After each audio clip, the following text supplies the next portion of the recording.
Welcome to day 26. Today is called Magically Transform Mistakes into Blessings. So we're on day 26, 2 days to go, not long now. So the quote is, turn your wounds into wisdom. You might think that is from an ancient Roman emperor, but it is actually by no other than Oprah Winfrey. Every single mistake is a blessing in disguise. Today's practice will prove it, because you're about to discover that there are actually untold blessings hidden within every mistake. A child makes many mistakes while learning how to ride a bike or write, and we don't give it a second thought because we know that through their mistakes they will learn and eventually master what they're trying to do. So why is it that adults are so hard on themselves when they make a mistake? The same rule applies to children should also apply to us. We have the freedom to make our own choices, and that means we have the freedom to make mistakes.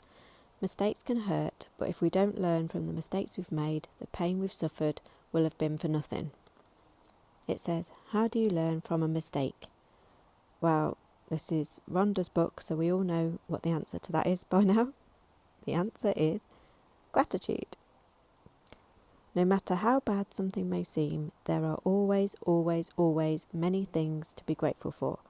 Today, think about a mistake you have made in your life.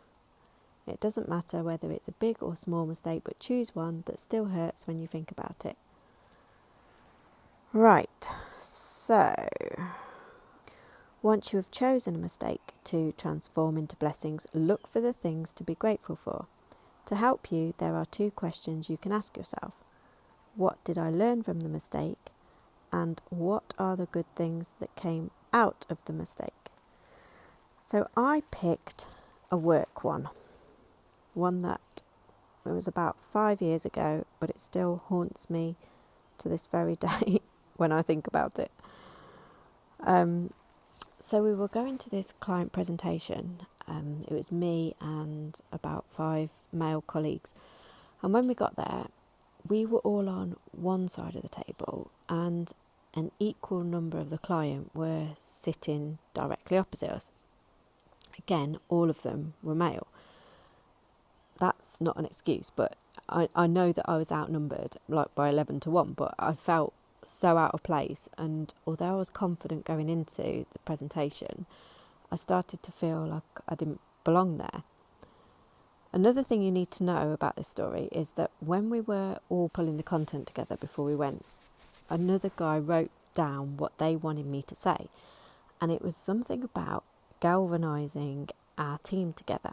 And I remember at the time thinking, I don't know what galvanise means, and still to this day I don't really know why he used that word, because when I looked it up it was to do with zinc and metal.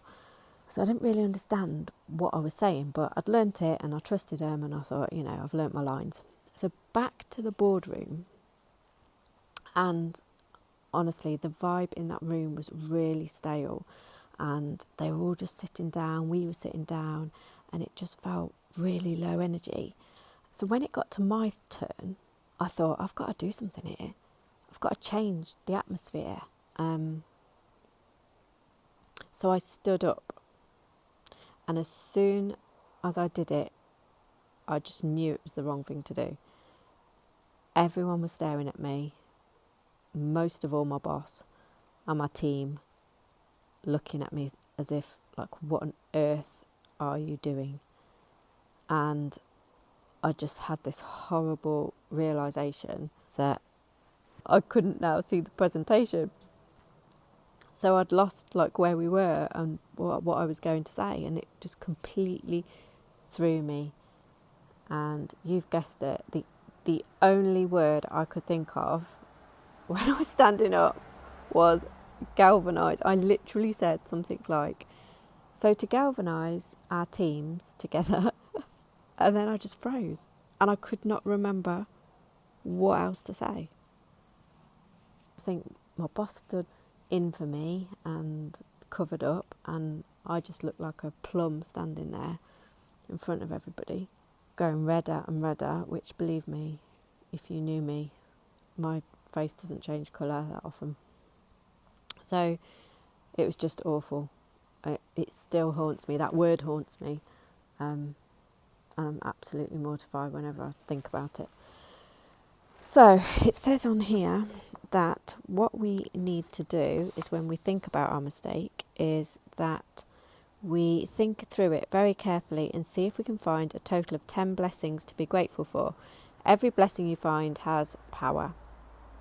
So I've done my 10, and all of them start with the words, I am grateful for the humiliation because ... Because I'm telling you, I was humiliated. So she says, I would strongly urge you to take any mistakes you've made in your life that you still feel bad about, and in your own time, plenty of time, follow this practice.